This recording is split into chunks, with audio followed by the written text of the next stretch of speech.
Dear friends, ఈ సమయం అందరికీ క్లిష్టంగా ఉండబోతుంది. ఇయర్ 2026 చాలా మందికి ఛాలెంజింగ్ ఇయర్గా ఉండబోతుంది. ఎస్పెషలీ తెలంగాణ ప్రాంత వాసులకు కొత్త చిక్కులు, బ్రతకటానికి కొత్త సవాళ్ళు, ఆదాయానికి గండి, జీవితంలో ఆర్థిక సామాజిక సంక్షోభాలు ఇవి 2026లో తెలంగాణ వాసులు ఎదుర్కోబోతున్న సమస్యలు. వీటిని అధిగమించాలి అంటే మనపై మనకు పట్టు ఉండాలి. సామాజిక పోకడలు, సొసైటీలో మారుతున్న తీరును మనము కాపీ కొట్టకుండా మన జీవితము, మన సవాళ్ళు, మన పరిమితులు, మన ఆదాయము, మన వనరులు, మన శక్తి, మనము మన సవాళ్లను ఎలా మన రీతిలో ఎదుర్కోవాలో అనేది ప్రతి ఒక్క ఇండివిజువల్ పర్సన్కి, అంటే that is a personal challenge. నేను తీవ్రమైన సంక్షోభాన్ని దాన్ని తెగ్గొట్టి విడగొట్టి మీకు రాబోయే సిచ్యువేషన్ ఎలా ఉండబోతుందో చాలా సున్నితంగానే చెప్పబోతున్నాను. చాలా మందికి ఈ నిజాలు మింగుడు పడకపోవచ్చు. దానికి నాకేమి ప్రాబ్లం ఏమి లేదు. ఎందుకంటే నేను middle class, lower middle class వాళ్ళ కోసమే ఈ వీడియోస్ చేస్తూ ఉంటాను.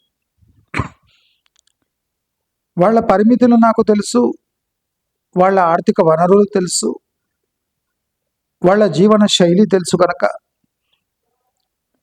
నేను వాళ్ళ కోసమే డిజైన్ చేయబడిన వీడియోస్ నేను యూట్యూబ్లో వేస్తూ ఉంటాను. మిడిల్ క్లాస్ కాక అప్పర్ మిడిల్ క్లాసు, సంపన్న వర్గాలు, రాజకీయ వర్గాలు, బిజినెస్ వర్గాలు చూస్తే నాకు పెద్ద ఫరక్ పడేది ఏం లేదు. వాళ్ళు విమర్శించినా నేను పట్టించుకోను. ఎందుకంటే నా target audience middle class, lower middle class వాళ్ళు. ఈ రెండు వర్గాలు సమాజంలో ఓటు వేయడం తప్ప ఏమీ చేయలేని దుస్థితిలో ఉంటారు. కాబట్టి ఈ రెండు వర్గాలు సమాజాన్ని ఆచరిస్తూ నష్టపోతుంటారు. కాబట్టి ఈ రెండు వర్గాలను రక్షిస్తే చాలు అన్న ఒక ధ్యేయంతోనే నేను ఈ వీడియోస్ వేయదలుచుకున్నా. ఏమండి, నాకు 1.5 కోటి 2 కోట్ల ఫ్లాట్లు దొరుకుతలేవు. పోయిన సంవత్సరం నా 8,000 ఉంటే ఇప్పుడు 12,000 అయిపోయింది. నాకు ఫ్లాట్లు దొరుకుతలేవు, 2 కోట్ల ఫ్లాటు అంటే అసలు ఈ వీడియో చూడడం మీ తప్పు. నేను మీ స్థాయి వ్యక్తిని కాదు. నేను ఎప్పటి నుంచో చెప్తున్నా, 2.5 ఏళ్ల నుంచి. నేను only middle class, lower middle class, అంటే అనుకున్నా ఏమి సాధించలేని వర్గాలకు స్ఫూర్తి నింపడానికి ఈ వీడియోస్ చేస్తూ ఉంటాను. అంతేగాని 2 కోట్లు, 3 కోట్లు, 4 కోట్లు ఫ్లాట్ల కోసం ఎతికే వాళ్లకు ఈ వీడియో చూడడం అనవసరం. నేను ఏ విషయంపై వీడియో చేసినా మీరు దయచేసి చూడకండి. ఎందుకంటే సంపన్న వర్గాలు, అప్పర్ మిడిల్ క్లాస్కి గైడ్ చేసే అంత సామర్థ్యం నాకు లేదు. క్షమించండి. దీంతో కాంట్రవర్సీస్ ముగిసిపోవాలి. ఎందుకంటే మీరు పడ్డా లేవగలరు, కానీ లోవర్ మిడిల్ క్లాస్, అంటే మిడిల్ క్లాస్ వాళ్ళు ఒక్కసారి పడ్డారంటే ఇక జీవితంలో లేవాలంటే వాళ్ళ తరం కాదు. అందుకోసమే వాళ్లకు అనుగుణంగా నా అంటే ఆలోచన తీరు మిడిల్ క్లాస్ వరకే పరిమితం అండి. నేను upper middle class, high class సొసైటీలో నేను తిరగలేదు కాబట్టి నాకు అంతా ఐడియా లేదు. ఈ 4 కోట్ల ఫ్లాట్ ఎట్లుంటుందని నాకు తెలియదు. కనుక నా దగ్గర నుంచి గైడెన్స్ పొందాలని ట్రై కూడా చేయకండి. అయితే ఇవాళ మనకు ఇంకో దుర్దినం. రోజు రోజుకు హైదరాబాద్ పరిస్థితి అగమ్య గోచరంగా మారుతుంది. దీంట్లో రెండో అభిప్రాయం లేనే లేదు. మనం అబ్జర్వ్ చేస్తే ఈ ప్రభుత్వం 2 ఏళ్ళు కంప్లీట్ అయితా సంక్షోభము ప్రతి 3 నెలలకు డబల్ అవుతుంది. ప్రతి 3 నెలలకు సంక్షోభం డబల్ అవుతుంది. వీళ్ళ యాక్షన్స్ వల్ల రాబోయే 6 నెలల నుంచి సంవత్సరం లోపల ఈవెన్ లోవర్ మిడిల్ క్లాస్ వాళ్ళకు కూడా దీని దెబ్బ తగలే అంటే అన్ని ఛాన్సెస్ ఉన్నాయి. మనం అందరం అలర్ట్ అయిపోవాలి. మీకు నచ్చకున్నా నచ్చిన జీవితంలో మార్పులు తెచ్చుకోవాలి. ఇది నా ఖచ్చితమైన సూచన. ఎలాంటి ఏమార్పాటుకు గురైనా జీవితం అల్లకల్లోలమైపోతుంది. ప్రభుత్వంపై ఆధారపడ్డ వాళ్లకు నా గట్టి సూచన, ప్రభుత్వం దగ్గర ఇప్పుడు అంటే కొత్త స్కీముకు కానివ్వండి, పాత స్కీములకు కానివ్వండి, ఒక 40 నుంచి 60% నిధుల లేముంది. పాత స్కీమ్లకి 40 నుంచి 60% నిధుల లేమి అంటే ఇక ప్రభుత్వాలు కొనసాగలేవు అనే క్లియర్ ఇండికేషన్స్ మనకు దొరుకుతున్నాయి. రాజకీయంగా, ఆర్థికంగా, అదే కాకుండా ఈ తెలంగాణ భౌగోళిక స్వరూపాన్ని కంట్రోల్ చేయాలి అంటే పాడి పంటలు ఈ విషయానికి వస్తే దీని గ్రోత్ మొమెంటం మెయింటైన్ చేయడము తలకు మించిన భారం. ఆంధ్రాలో పంటలు పండాలంటే కెనాల్ సిస్టమ్ నుంచి పుష్కలంగా గోదావరి, కృష్ణ నీళ్లు, రాయలసీమలో అయితే కొన్ని రకమైన పంటలు అంటే అక్కడ క్లియర్ కట్గా ఉంది. రాయలసీమ అంటే ఎలా ఉంటుంది, నెల్లూరు, చిత్తూరు ఈ కోస్టల్ సదర్న్ బెల్ట్స్ ఇలా ఉంటాయి. ఈ నార్త్ బెల్ట్ అంటే అడవి అవన్నీ అలా ఉంటాయి, అటవీ ప్రాంతాలు.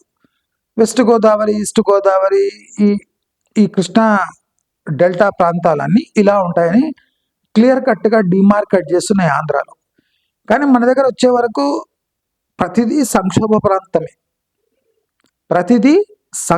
ప్రాంతమే.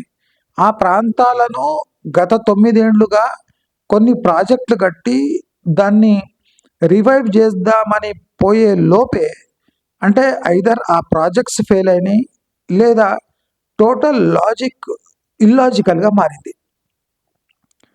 అంటే ఇప్పుడు తెలంగాణ ప్రభుత్వము అంటే ఆర్థిక పరిపుష్టత అనే వర్డ్కు మీనింగ్ హైదరాబాదులో తప్ప తెలంగాణలో ఎక్కడ కూడా వెతకడానికి వీలు లేని పరిస్థితి. తెలంగాణ ప్రభుత్వం టోటలీ బ్యాంక్రప్ట్ అయిపోయింది. ప్రతి ఒక్క అనౌన్స్మెంట్ ఇల్లాజికల్, ఇమ్మారల్, ఎకనామికలీ అంటే అన్సస్టైనబుల్. అంటే ఆర్థిక పరంగా ఎక్కడా నిలదొక్కుకోలేని పరిస్థితిలో తెలంగాణ ప్రభుత్వం చేరుకున్నది. ఇది ఫైనల్ జడ్జ్మెంట్. కాబట్టి సంక్షేమ పథకాలు, ప్రభుత్వ పథకాలపై ఆధారపడ్డ ప్రతి వాళ్ళు ఇది గమనించాలి. మన తెలంగాణ యొక్క గ్రోత్ ఇక శూన్యం వైపు పయనిస్తూ ఉంది. అంటే అంతా ఆగిపోతాయా అంటే అది కాదు. ఎకనామిక్స్ ఏం చెప్తుందంటే growth trajectory and growth percentage to last year and before last year, ఒక 2-3 years మనం గ్రోత్ గ్రాఫ్ చూసుకుంటే అది మళ్ళీ ప్లేన్కి సూచన ఉన్నాయి. అంటే అటు గ్రోత్ కాదు, ఇటు కింద పడలేదు. అంటే యథాస్థితి. ఈ యథాస్థితి ఉంటే ప్రాబ్లం ఏముంది అని చాలామంది అడుగుతారు. యథాస్థితి ఉంది కదా, నార్మల్సీ ఉంది కదా.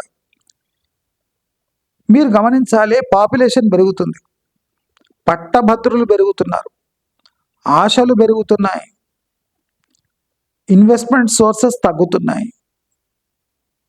ఈ లోవర్ మిడిల్ క్లాస్ నుంచి అప్పర్ మిడిల్ క్లాస్కి జనాలు పయనిస్తున్నారు. జిల్లాల నుంచి సిటీకి జనాలు తరలి వస్తున్నారు. అంటే మీ గ్రోత్ బాగా పెరిగితే కానీ ఇవన్నీ నార్మల్గా ఉండవు. అంటే ఎంప్లాయ్మెంట్ కానివ్వండి, ఎడ్యుకేషన్ కానివ్వండి, వలసలు కానివ్వండి, ఆకాంక్షలు కానివ్వండి, స్పెండింగ్ కానివ్వండి, ఖర్చులు, జీవన విధానంలో పురోగతి, ఇవన్నీ unless the income of the state is steadily increasing, దీంట్లో నిలకడగా ఉంటే మునిగిపోతాయి. నిలకడ అంటే మృత్యువు. ఎకనామిక్స్లో నిలకడగా ఉంది సిచ్యువేషన్ అంటే మృత్యువుతో సమానం, పెరగకపోతే మృత్యువుతో సమానం. అంటే మనం అందరూ నిలకడగా ఉంది అంటే మనం బతకొచ్చు కాదు. నిలకడగా ఒక స్టేట్ నిలకడగా ఉంది అంటే అది మునిగిపోవడానికి రెడీగా ఉంది, తాత్కాలికంగా అది బతికి ఉంది అని అర్థం. మీ అందరికీ క్లియర్గా అర్థం కావడానికి నేను ఇలాంటి బుజ్జగింపు మాటలు మాట్లాడుతున్నా. కఠినంగా మాట్లాడితే, బ్లాక్ అండ్ వైట్గా మాట్లాడితే మీరు తట్టుకోలేని సిచ్యువేషన్ ఉంది. ఇప్పుడు ప్రభుత్వము ఎలాంటి ముఖం పెట్టుకొని, ఏ ధైర్యంతో ప్రెస్ కాన్ఫరెన్స్లు పెట్టి, క్యాబినెట్ మీటింగ్లు పెట్టి, అంటే పేర్లు ఇవన్నీ క్యాబినెట్ మీటింగ్లు, ఇవాళ మంత్రివర్గం తీసుకున్న నిర్ణయాలు, ఇవన్నీ ఉట్టి అంటే ఫస్టే అజెండా సెట్ అయి ఉంటుంది, అంత ప్రింట్ కూడా అయి ఉంటుంది. అది ఒక మీటింగ్ లాగా చేసి అక్కడ టీలు బిస్కెట్లు తిని భోజనాలు చేసి వచ్చి ప్రెస్ కాన్ఫరెన్స్ పెట్టడం తప్ప దీంట్లో సారం ఏమీ ఉండలేదు. అసలు మంత్రుల మధ్య కొట్లాటలు, పీకులాటలు, తొందరపాటు. అంటే వీళ్ళకి ఇంకా 1.5-3 సంవత్సరాలు మిగిలింది. యాక్చువల్లీ 1.5-2 years మిగిలింది. ఇంకా లాస్ట్ ఇయర్ అంతా ఎలక్షన్ మోడ్లో వెళ్ళిపోతారు. కాబట్టి ఏమన్నా కావాలంటే 1.5-2 years అయిపోవాలి. అందరి టార్గెట్ అదే. 1.5 yearలో ఏమి ముట్టాలనో ముట్టాలి, ఏమన్నా దక్కించుకున్నాయంటే దక్కించుకోవాలి. ఎందుకంటే లాస్ట్ ఇయర్ ఎలక్షన్ మోడ్లో వెళ్ళిపోయాక నిధుల సేకరణ చాలా ప్రాబ్లమేటిక్ అయిపోతుంది. ఎందుకంటే అందరూ ఆ నిధుల సేకరణలో ఉపయోగపడిపోయి ఉంటారు. కాబట్టి ఈ నిధుల సేకరణ సంవత్సరం లోపల జరిగిపోవాలి. అంటే ఇది అసలు ఏం స్టేటా? ఇది అప్పగించి తప్పు చేశామా? ఈ కాంట్రాక్ట్లు ఏమి? అంటే ప్రజల మనోభావాలు పక్కన విడిచిపెట్టండి. Basic human rights, basic livable amenities, ఇవి కూడా తాత్కారం జరుగుతున్నాయి. ఇవి కూడా ఇవ్వలేని పరిస్థితిలో ప్రభుత్వాలు ఉన్నాయి. అంటే దానికి కారణం ఏమి అంటే ఎవరి 5 ఏళ్ళు వాళ్ళు గడిపేసి చేతులు ఎత్తేసి వెళ్ళిపోవడము. ఇది పరిపాలన. పరిపాలనకు కొత్త మీనింగ్ ఏముందంటే మనకు ప్రజలు ఇచ్చిన 5 ఏళ్ళు గడిపేసేయాలి. సేవ కాదు, అభివృద్ధి కాదు, మానవ వనరుల అభివృద్ధి కాదు, ఏముండదు అట్లా. కార్ల నుంచి దిగాలి, స్పీచ్లు వేయాలి, కార్లు ఎక్కాలి, ఇంటి దగ్గర పొంగవాలి. మధ్య మధ్యలో ప్రెస్ కాన్ఫరెన్స్ పెట్టాలి, క్యాబినెట్ మీటింగ్లు పెట్టాలి. ఒక బ్యాంక్రప్ట్ అంటే ఖజానా ఖాళీ అయిన స్టేట్ యొక్క స్వరూపము, ప్రభుత్వం యొక్క తీరు. ఇది ఒక పూర్ స్టేట్ అంటే నిధుల లేమితో కొట్టముట్టాడుతున్న స్టేట్ యొక్క స్వరూపం ఎలా ఉండాలి?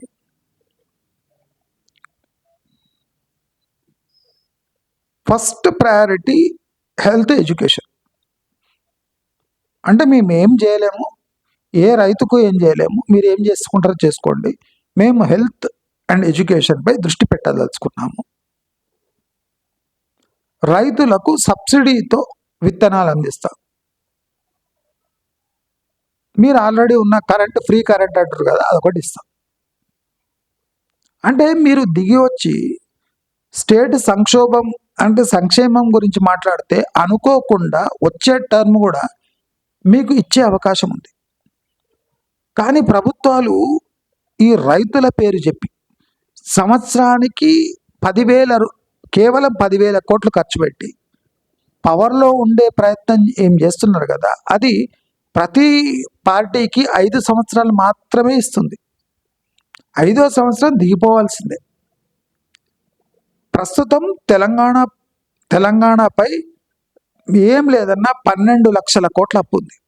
7-8 కాదండి, 12 లక్షల కోట్ల అప్పు ఉంది.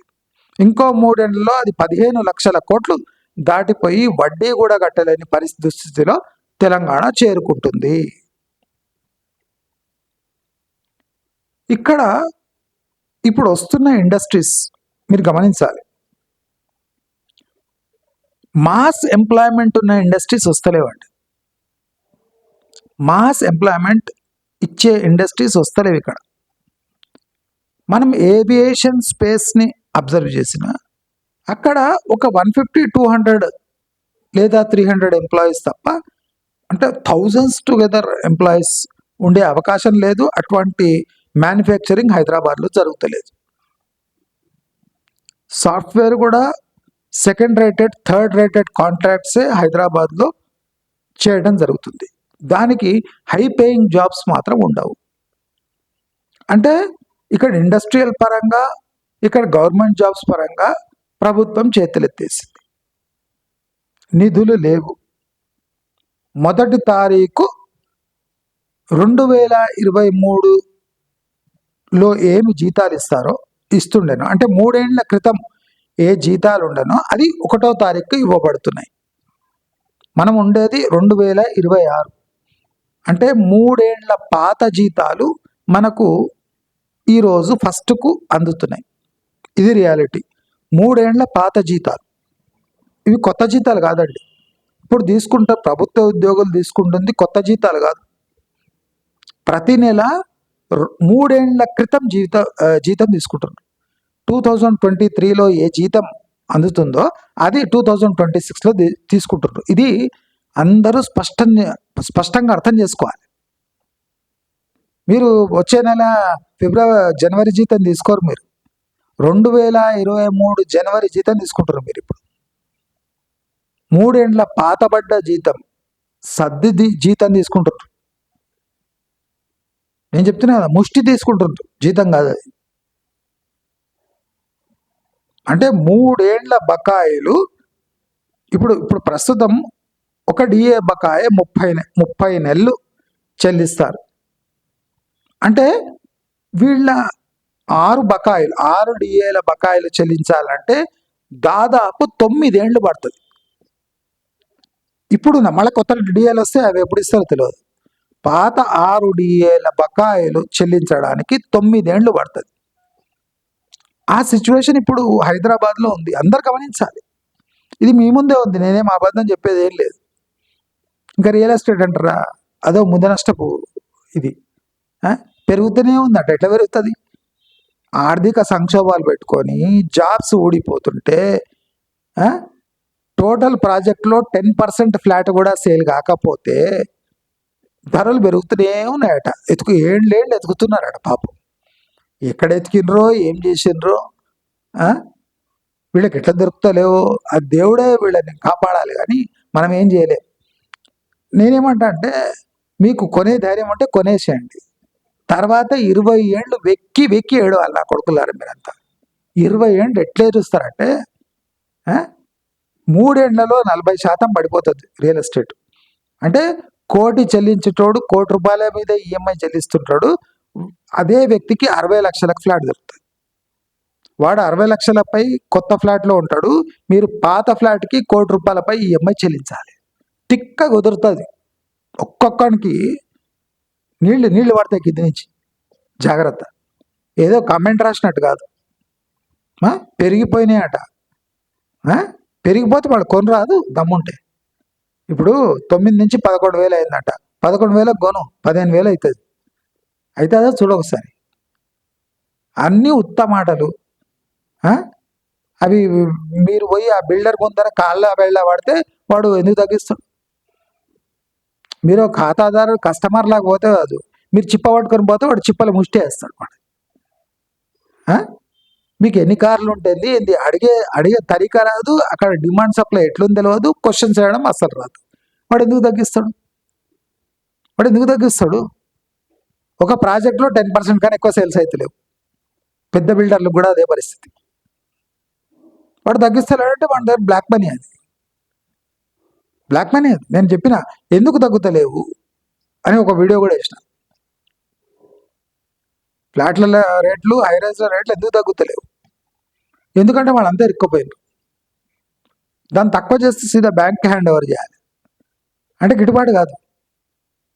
300% అమ్ముతున్నారు అంటే ప్రాజెక్ట్లో 10% దాటేస్తే వాళ్ళ డబ్బులు వాళ్ళకి వచ్చేస్తాయి. మిగతా 90% బ్యాంక్ అన్న తీసుకొని మెల్లగా అమ్ముకోవచ్చు. మళ్ళీ మీకు తక్కువలు ఎందుకు ఇస్తాడు? ఎతుకుతే దొరుకుతలేవాట. 2 ఏళ్ళ నుంచి ఎతుకుతున్నాడు. ఎక్కడ ఎతుకుతున్నాడో, ఏం చేస్తున్నారో. డైలాగులు మాత్రం అల్టిమేట్ డైలాగ్స్ ఒప్పుకోడు. అదేదో ఇప్పుడు పోయి తీసుకునేటట్టు. ఏదో ప్రాబ్లం ఉంటుంది, తీసుకునేటోడు ధైర్యంగా తీసుకొని నా వీడియో చూసి ఆగన్న, ఏం అవసరం లేదు. ధైర్యంగా పోయి తీసుకోవాలి. ధైర్యం ఎందుకు వస్తలేదు? ఎందుకంటే మీ దగ్గర నా డౌట్ ఉంది, ఏమో అవుతుంది, తగ్గితే బాగుంటుంది. ఈ తగ్గితే బాగుంటుంది ఎందుకు థాట్ రావాలి? పెరుగుతూనే ఉంటుంది, ఇట్లనే అంటుంటాడు, కొంటే అయిపోయి కొనేయాలి. అయినాక చూడాలి తమాషా. భలే మజా వస్తుంది లైఫ్ అంటే. మీ 7-8 ఏళ్ల టైము ఈఎంఐలో ఎక్స్ట్రాగా చెల్లిస్తే దాని బాధ తట్టుకోలేక మీ సంసారాలు ఎంత బాగుంటాయో మీరు చూసుకోండి. ఉట్టిగా కమెంట్ రాస్తే కాదు, ప్రాక్టికల్ ఆస్పెక్ట్ చూసుకోండి. ఉద్యోగాలు పోతున్నాయి, ప్రభుత్వం దగ్గర నిధులు లేవు, జీతాలు ఇస్తలేరు, రిటైర్లకు ఇది లేదు, దాన్ని ఏమంటారు, పెన్షన్స్ లేవు.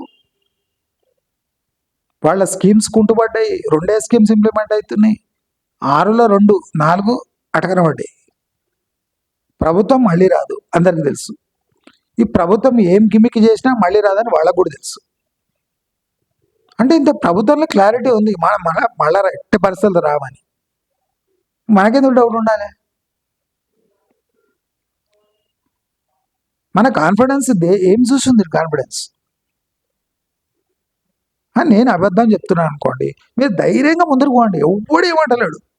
ఇప్పుడు మీరు తీసుకున్నాను అనుకోండి, నేను వద్దంటారా? నన్ను గృహ ప్రవేశం పిలుస్తారా? ఏం అవసరం లేదు కదా. మీరు రిబ్బన్ కటింగ్ చేసుకొని లోపల వెళ్ళిపోండి, ఈఎంఐ కట్టేసేయండి, చూడండి మరి ఏమవుతుందో. ఎవడన్నా వీడియో చూసి కొనడం మానేస్తాడా? సంపాదన మీది, డబ్బు మీది, ఏమైనా చేసుకోండి రాదు. ఇప్పుడు టీడీఆర్ అనేది ఫ్లోట్ చేసింది ప్రభుత్వం. సింపుల్, నేను చెప్పే ఏం చెప్పే అవసరం లేదు. TDR, transferable development rights. ఇది ఎందుకు ఫ్లోట్ చేసింది గవర్నమెంట్? ఇప్పుడు FTL బఫర్ జోన్స్లో చెరువు చుట్టూ, మూసీ రివర్ చుట్టూ ఏ డెవలప్మెంట్ చేయాలన్నా ల్యాండ్ అక్వైజిషన్ చేయాలి. అంటే గజాల లెక్కన కాంపన్సేషన్ ఇవ్వాలి. ఎలా ఇవ్వాలి? గజాల లెక్కలు ఇవ్వాలి. ప్రభుత్వం దగ్గర అనా పైసా లేదు. ఇప్పుడు ఈ ఏషియన్ డెవలప్మెంట్ బ్యాంక్ నుంచి డబ్బులు తెచ్చుకోవచ్చు. రుణాలు. కానీ ఈ ల్యాండ్ లేకుండా డెవలప్మెంట్ చేయలేము. ల్యాండ్ అక్విజిషన్కి డబ్బులు లేవు. ఇప్పుడు ప్రభుత్వం ఏం చేస్తుంది, టీడీఆర్ అని ఫ్లోట్ చేస్తుంది, ట్రాన్స్ఫరబుల్ డెవలప్మెంట్ రైట్స్. అంటే నీకు ఎంత భూమి ఉంటుందో లేదా నీకు అక్కడ ఏమన్నా ఇల్లు ఉందో అది ప్రభుత్వం తీసేసుకుంటారు డెవలప్మెంట్ కోసం. అయితే ప్రభుత్వం నయా పైసా ఇవ్వదు. ప్రభుత్వం ఏం చేస్తుందంటే ఒక సర్టిఫికేట్ ఇష్యూ చేస్తుంది. మేము ఇన్ని గజాలు ఇన్ని ఎకరాల స్థలము ప్రభుత్వం స్వాధీనపరుచుకుంటుంది, దీనికి బదులుగా టీడీఆర్ అనే ఒక సర్టిఫికేట్ ఇష్యూ చేస్తుంది. అంటే ఈ టీడీఆర్ తీసుకొని మీరు థర్డ్ పార్టీకి అమ్ముకోవచ్చు. అంటే బిల్డర్లకు లేదా పక్కింటోళ్లకు లేదా ఎవరైనా డెవలపర్కు ఒక మేస్త్రికి ఈ టీడీఆర్ ఇచ్చేస్తే ఆ టీడీఆర్ సర్టిఫికేట్ చూపించి వాడు పెద్ద బిల్డింగ్ కట్టుకుంటాడు. వాడికి రైట్స్ పర్మిషన్స్ కోసం మళ్ళీ డబ్బు పెట్టే అవసరం లేదు. ఆ టీడీఆర్ సర్టిఫికేట్ చూపించుకొని వాడు 5 అంతస్తులు వేసేది 10 అంతస్తులు వేసుకుంటాడు. వానికి స్పెషల్ పర్మిషను మళ్ళీ డబ్బులు మళ్ళీ రివిజన్ ఇవి ఏం అవసరం లేదు, పర్మిషన్స్ ఏం అవసరం లేదు. ఆ టీడీఆర్ చూపించాలి, అంతస్తులు లేపాలి. లేదా మీకే ఫర్ ఎగ్జాంపుల్ 1 ఎకర్ ఉంది, 2 ఎకర్స్ ఉంది, 1 ఎకర్ పోయింది. ఆ 1 ఎకర్ టీడీఆర్ ఒక సర్టిఫికేట్ ఇష్యూ చేస్తుంది గవర్నమెంట్. ఆ 1 ఎకర్ పై వచ్చే టోటల్ డెవలప్మెంట్ రైట్స్ మీకు మిగిలి ఉన్న 1 ఎకర్ పై చేసుకోవచ్చు. అంటే ప్రభుత్వం అనా పైసా ఇవ్వదు, టోటల్ ల్యాండ్ ఎక్వైర్ చేసుకొని దానికి 200%, 300% అని చెప్తుంది కదా. ఈ శాతాలలో అనా పైసా ఇవ్వదు గవర్నమెంట్. లేదు, ఎందుకంటే లేదు, గవర్నమెంట్ దగ్గర పైసలు లేవు.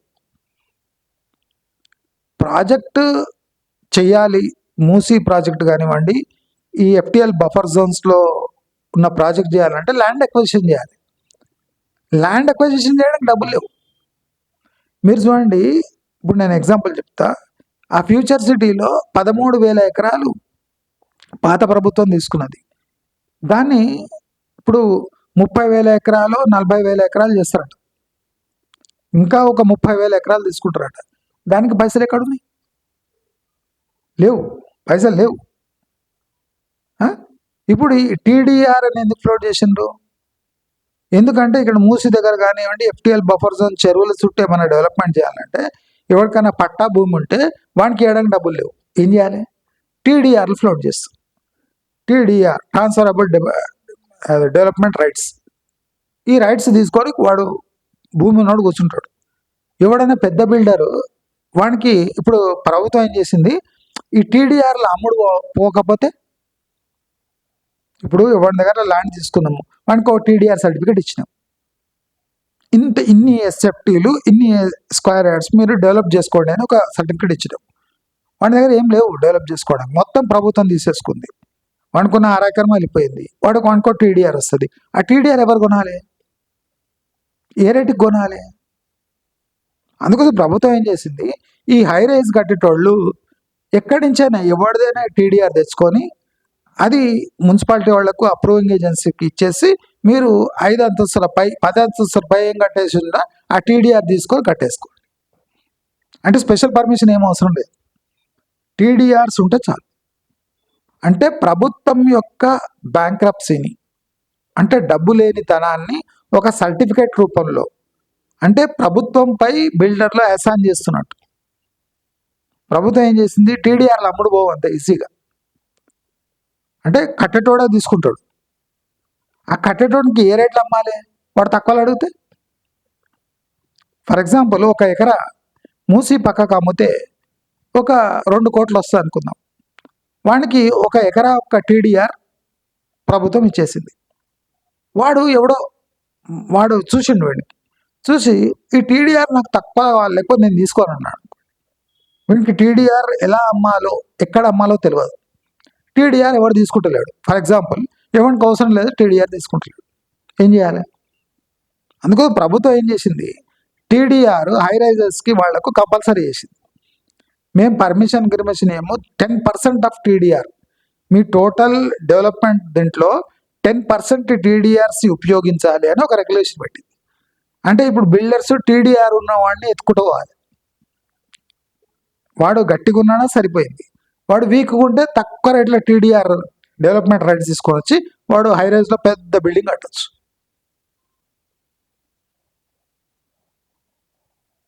ఇప్పుడు ఫర్ ఎగ్జాంపుల్ ఒకడు ఎఫ్టిఎల్ బఫర్ జోన్లో ఒక హై రైజ్ కట్టిండు.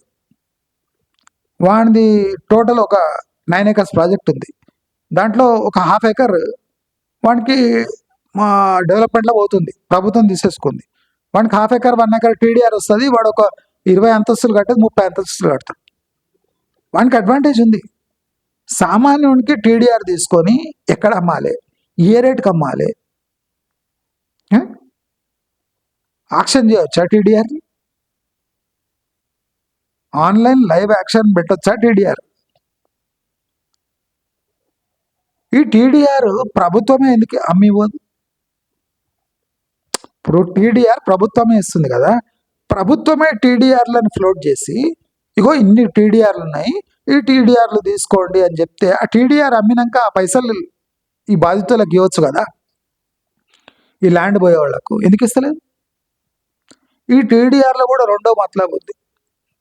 ఇప్పుడు ఇల్లీగల్గా ఆక్యుపై చేసుకున్న వాళ్ళకు ఇప్పుడు చూడండి ఎంత డేంజరస్ ఉందంటే ఇది ప్రభుత్వం తీరు చూడండి. మొన్నటి వరకేమో హైడ్రాని పెట్టుకొని మొత్తం నీలమట్టం చేస్తున్నాము, ఆ చెరువులను ఫెన్సింగ్ చేస్తున్నామని చెప్పిండ్రు. ఇప్పుడు సడన్గా టీడీఆర్ గుర్తుకొచ్చింది సడన్గా.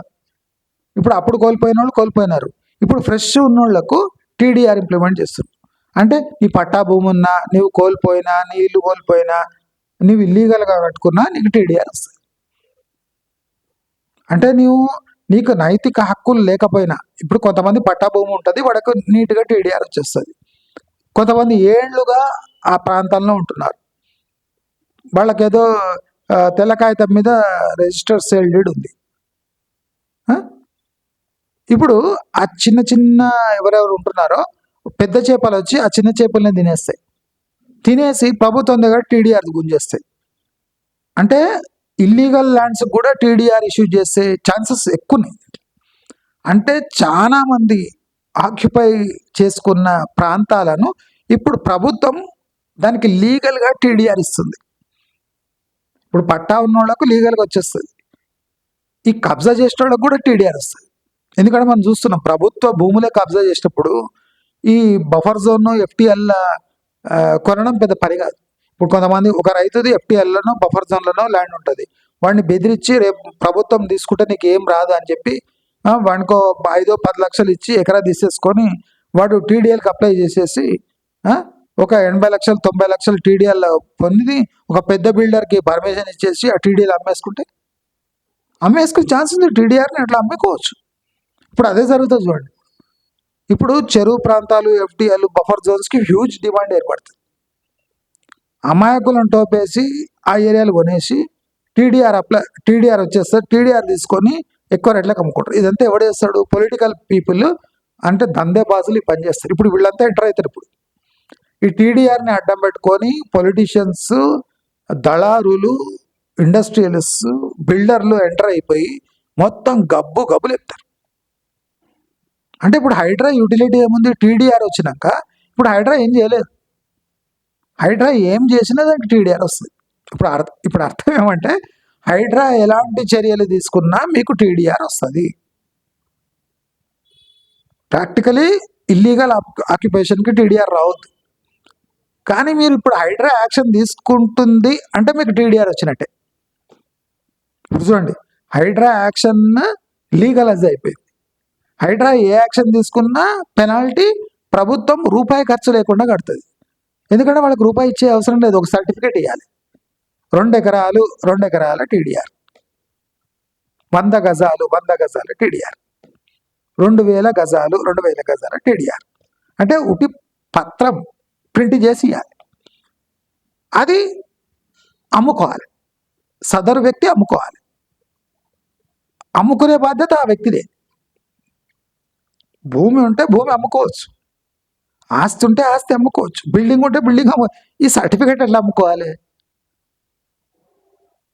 ఆ సర్టిఫికేట్ ఎవరు ఎట్లా చేసింది చూడండి. హై రైజ్ వాళ్ళకు 10% of the project cost TDR అవసరం కంపల్సరీ అంట.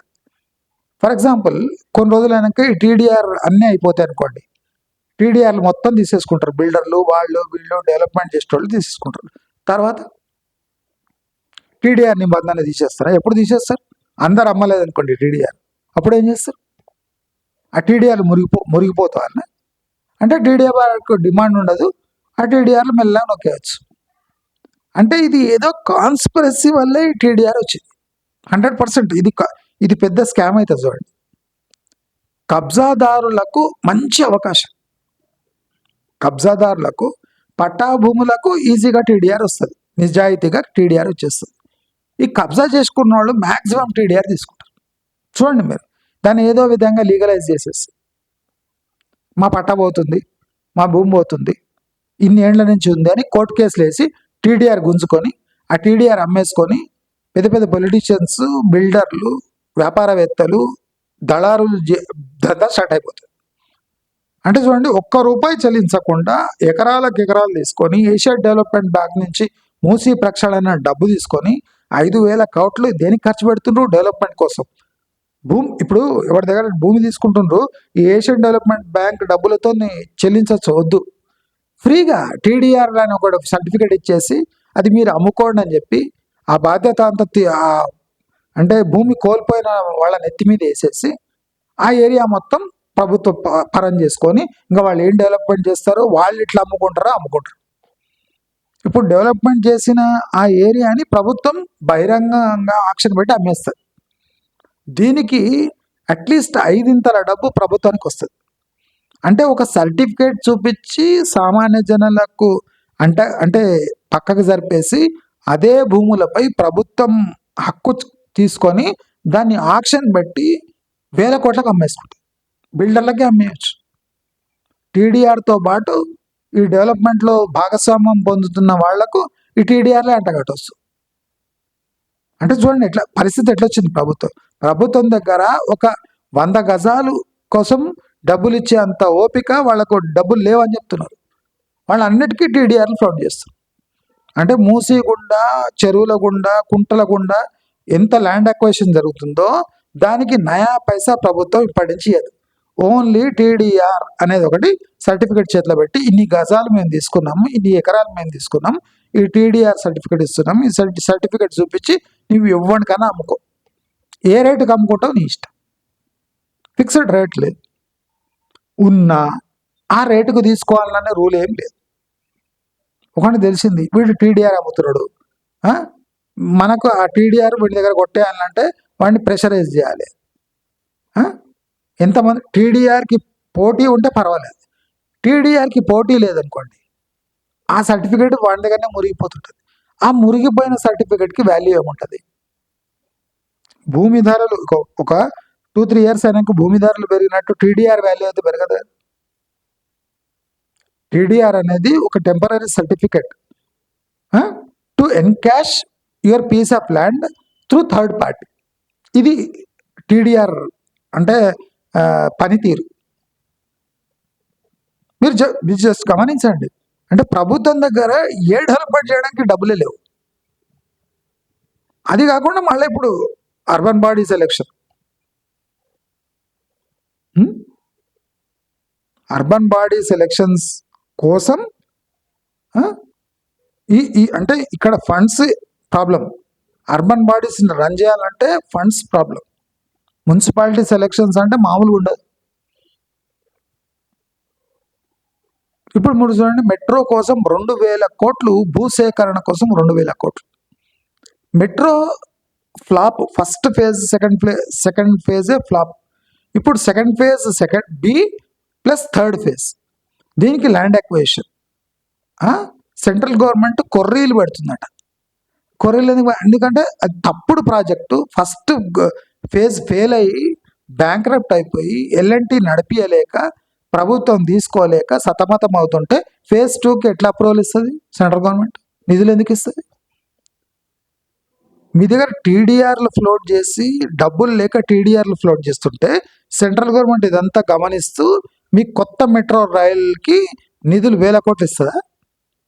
అంటే కొర్రీలు పెట్టదు. కొర్రీలు కాదు, ఇది క్వేరీస్. క్వేరీస్కి అంటే కొర్రీలకు డిఫరెన్స్ తెలియని అమాత్యులు ఉన్నారు మన దగ్గర. పొంగులేటి శ్రీనివాసరెడ్డి దండం పెట్టుకోవాలి. కొర్రీలు పెడుతున్నారు.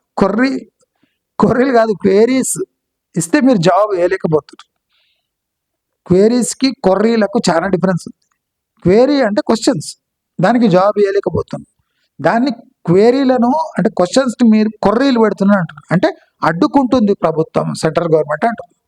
కొర్రీకి క్వేరీకి, ఇంగ్లీష్లో క్వేరీ, తెలుగులో కొర్రీ. దీనికి నక్కకు నాగలోకానికి ఉన్న డిఫరెన్స్ ఉంది. పనికి మాలిన ప్రాజెక్టుకు ఉన్న మెట్రో మునిగిపోతుంటే కొత్త 2 లైన్లకు 2,000 కోట్లు అలొకేట్ చేస్తున్నాడు. దేనికి? Land equation. ఇప్పుడు ల్యాండ్ ఎక్వేషన్ అంటే అనౌన్స్ చేయగానే ఆ ఏరియాలో రేట్లు పెరిగిపోతాయి. అంటే అవి అమ్ముకోవచ్చు. ప్రభుత్వ సొమ్ముతో ఒక మెట్రో రైల్ ఒక ఏరియాని అంటే దాన్ని ల్యాండ్ ఎక్వేషన్ చేస్తే అక్కడ చుట్టుముట్టున్న ప్లాట్ రేట్స్, వాళ్ళు ముందే కొనిపెట్టుకున్న ల్యాండ్ రేట్స్ పెరిగిపోతాయి. ప్రజలు అడుగుతలేరు అక్కడ మెట్రో పెట్టమని. వీళ్ళే మెట్రో కావాలని శాంక్షన్ చేపించి సెంట్రల్ గవర్నమెంట్ ఒప్పుకోకపోయినా ఫేజ్ 2, ఫేజ్ 3 కోసం ల్యాండ్ ఎక్వేషన్కి డబ్బులు ప్రభుత్వం చెల్లించి, అంటే ప్రజా డబ్బును వినియోగం చేసే హక్కు ఎవరికి ఇచ్చిండ్రు? అంటే ఎంత బ్లేటెంట్ చూడండి. ఎవ్వరికి అవసరం లేని ఫ్లైఓవర్లు, ఎవ్వరికి అవసరం లేని. ఇప్పుడు ఓల్డ్ సిటీ మెట్రో ఏం యూజ్ ఉంది చెప్తున్నా కదా. ఓల్డ్ సిటీ మెట్రో 100 ఏళ్ళు నడిచినా రూపాయి రాదు దాని మీద. 2,000 కోట్లు పెట్టి మీరు ఓల్డ్ సిటీ మెట్రో ఎందుకు చేస్తారు? ఎవరిని సంతోషపరచడానికి చేస్తారు? ఫేజ్ 2, ఫేజ్ 3 ఎందుకు స్టార్ట్ చేస్తాం? మీ దగ్గర ఫేజ్ 1 ఫెయిల్ అయింది అని తెలుస్తుంది. ఎల్ఎన్టీనే నడపలేకపోయిందంటే ప్రభుత్వం నడపలేదు, ఇది 100% తథ్యం. మరి ఎందుకు స్టార్ట్ చేస్తారు? 2,000 కోట్ల ప్రజాధనం కదా, దుర్వినియోగం మీద. మీరు ఫ్యూచర్ సిటీకి అక్కడ కార్లు బైకులే పోతలేవు, జనాలే లేరు. మీరు ఎక్స్పాండ్ చేసి ఏం చేస్తారని సెంట్రల్ గవర్నమెంట్ అడుగుతుంది. డిపిఆర్ ఫెయిల్ అవుతుంది. డిపిఆర్ పచ్చి అబద్ధం అని తేలుతుంది. దాన్ని కొర్రీలు పెడుతుండు అంటుండు పొంగులేటి శ్రీనివాసరెడ్డి. కొర్రీలు కాదురా, అది క్వేరీస్. క్వేరీ అంటే క్వశ్చన్స్ మీరు ఆన్సర్ చేయలేకపోతున్నారు. కొర్రీ అంటే అడ్డుకోవటం, క్వేరీ అంటే క్వశ్చన్ అడగటం. దయచేసి ప్రజలు అలర్ట్గా ఉండాలి. జేబులో డబ్బు లేదు కానీ ప్రగల్భాలేమో క్యాబినెట్ మీటింగు, క్యాబినెట్ ఆమోదము, కేసీఆర్ని మళ్ళీ కేసీఆర్ని తెచ్చి తిట్టుకోవడం. మీరే చెప్తున్నారు, లేచి నిలబడలేడు, మాట్లాడలేని పరిస్థితులు ఉన్నాడు, వాళ్ళ పార్టీ మునగడానికి రెడీగా ఉంది. మళ్ళీ వాళ్ళ భజన చేసే అవసరమే లేదు. మీ అజెండా ముందర తీసుకుపోండి. వాళ్ళని తిట్టిపోసుకుంటా 2.5 ఏళ్ళు అయిపోయాయి. ఇప్పుడు మీ ప్రభుత్వం పడిపోయే ఛాన్స్ ఉంది. మళ్ళీ బీజేపీ కొర్రీలు పెడుతుంది. డిపిఆర్ మీరు శాంక్షన్ లేకపోతున్నారు. What is the DPR? దయచేసి ఇవన్నీ ప్రజలు గమనించాలి. ఇది మామూలు విషయం కాదు. ఒక స్టేట్ యొక్క ఎకనామిక్ అఫైర్స్ ఎలా ఉన్నాయో, ప్రభుత్వం యొక్క పరిస్థితి ఎంత దిగజారుతుందో, ప్రతి 3 నెలలకు ఒక 100% క్షీణత వస్తుంది. అంటే లాస్ట్ 3 months అంటే మునిగిపోతుంది. మరి మీ జీవితాలు దీనికి ముడిపడి ఉన్నాయా లేవా? మళ్ళీ ప్రభుత్వ పథకాలపై బతికేటోళ్ళ పరిస్థితి ఏమి, అది వాళ్లే నిర్ణయించుకోవాలి అని అందరికీ తెలియజేసుకుంటూ, ఈ 2026 చాలా జాగ్రత్తగా మీరందరూ గడపాల్సిందే, తప్పదు అని మీ అందరికీ తెలియజేసుకుంటూ, అతి జాగ్రత్తగా ఉండాలి, ఫుల్ ప్లానింగ్తో ఉండాలి, ముందు చూపుతో నడుచుకోవాలి అందరికీ విజ్ఞప్తి చేస్తూ నమస్కారం.